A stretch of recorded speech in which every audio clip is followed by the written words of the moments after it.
Hello, I'm the Nostalgia Critic. I remember it so you don't have to. Disney has certainly gone through its ups and downs in terms of TV, hasn't it? That's to say it wasn't always the onslaught of popular sitcom/rockstar Barbie dolls it is today. Example, Disney once had a 2-hour block of programming called the Disney Afternoon. It started off strong with shows like DuckTales, Tailspin, and Chip and Dale's Rescue Rangers, but after a while the shows started to slip in popularity, with less successful programs like Quack Pack, Bonkers, and that show that must never be named. So Disney decided to take an approach they'd never done before, an action series. Something that had no talking animals or cutesy scenarios that Disney was usually associated with. Their answer was a surprisingly well-written series simply known as Gargoyles. Often seen as Disney's answer to the Batman cartoon, Gargoyles was dark, serious, and very complex. The stories were epic and the characters were fleshed out. Well, scaled out. So why was Gargoyles such a kick-ass show? Lots of reasons. And you probably want to know what they are. So, let's stretch out our wings and fly right into Gargoyles. So it starts out in present-day New York as bits of debris are dropped down upon passing bystanders. So they call up Detective Elisa Mazza to investigate, the only cop who for some reason has blue hair. Connection? She's curious as to what could be causing all that horrible destruction. Claw marks? What could be strong enough to leave claw marks in solid stone? Sporks? The lineage of the Sporks goes on for several eons. In fact, we predate the dinosaurs.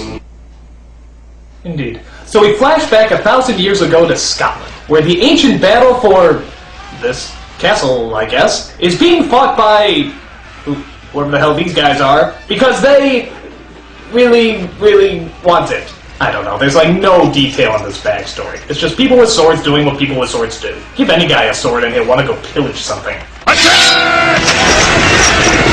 They may take our lives, but they'll never take our questionably unclear motivation! But it turns out those stone gargoyles aren't just there for decoration. By daytime, they're stone, but when the sun goes down, they break through the rock and become the defenders of the castle. So they're like stone vampires? No, I didn't mean like that. Never mind. So the leader of the clan is called Goliath, who I swear has the coolest freaking voice of all time. You are trespassing. They're not far ahead. I can scare those cowards away without any help. I don't know who that actor's wife is, but I bet she plays a lot of 70s music when he's around. Remember, you and I are one. Now and forever.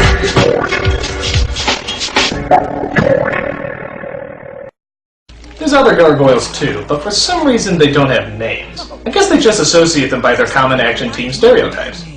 What is it? Are we being attacked again? Look, it's the fat one! Tricks are very light for horses carrying armored men. How you doing over there, old one? Not afraid, are you? I can see why. My, the prissy one is in rare form today. Let us go out in force and put an end to these pigs once and for all. Hey, how you doing, incredibly big boobied one? Oh, there's also a gargoyle dog. How the hell does that work? I mean, are there gargoyle cats too? My guess is it's not really a dog, but a normal gargoyle that was just born with special needs. Leave him alone, he just likes to walk like that. So I guess the castle is run by the princess, insert pretty name here. I took the liberty of asking them to appear and be recognized for their bravery. We are most seriously displeased to allow beasts in the dining hall. These are unnatural creatures. No good can come from associating with them. Except saving our asses on a daily basis. Hi? I mean, I know prejudice gets stronger the further back you go, but why do they hate these guys? They make house security systems look like the traps from Home Alone. You are as good a soldier as the Philistine giant who fought David. You do well to remember, Captain, that the biblical Goliath was also a bully and a savage. To be fair, they only eat 5 school children a week. That's not that bad. Goliath, we owe you our lives. As we owe you ours every day. But all was not meant to be. When the true mythical story continues, drug abuse and 1,000-year-old curses. For indeed there is trouble about, as Goliath's best human friend leads him away from the castle so he can sabotage the weapons. Goliath finds out too late as the sun rises and freezes our heroes. do they ever freeze in an embarrassing pose? Like one of them's just standing there taking a whiz and then suddenly, oh shit, the sun, mother! So the bad guys storm the castle, take everybody prisoner, and even destroy all the stone statues of the gargoyles. Yeah, maybe you should have, I don't know, hid yourselves or something! I mean, why display yourselves in the middle of the day in plain vulnerable sight? That's pretty cocky, guys. Do you also make taunting motions before the sun comes up? So Goliath returns and finds all his warriors smashed into cigarette butts. There's only 3 others who survived, as well as that weird gargoyle dog, because they were sealed in a hidden shelter earlier. So the gargoyles take what's left of their clan and do a hunt down for vengeance, while the bad guys talk with the princess and her wizardly Legolas impersonator. You blackguard! No! My spells! Now, which one of these fair maidens do you want? I'll take the albino. She has far more delicate features. But the princess escapes as the gargoyles fly in to whip some Viking-ish ass. Zool, motherfucker! Zool!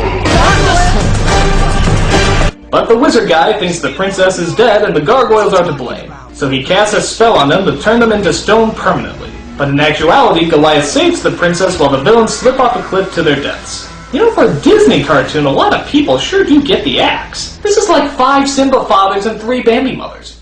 I've been denied everything, even my revenge! And on top of that, I think I have a spooling tar! Well, at least nothing else can go wrong. Oh, God! What sorcery is this? So the wizard realizes his mistakes and regrets that he can't reverse the spell. You turned him to stone forever? The terms of the spell were that they would sleep until the castle rises above the clouds. Granted, it's a weak loophole, but it holds up nonetheless. So, yeah, it hasn't exactly been the best week for Goliath. Thus, he tells the wizard to cast his spell one last time so that he can at least be reunited with his frozen brothers. Connection? Cut to years later when a millionaire named Xanatos, played by Riker from Star Trek, actually goes to the trouble of raising the castle above the clouds, resulting in probably the most epic yawn of all time.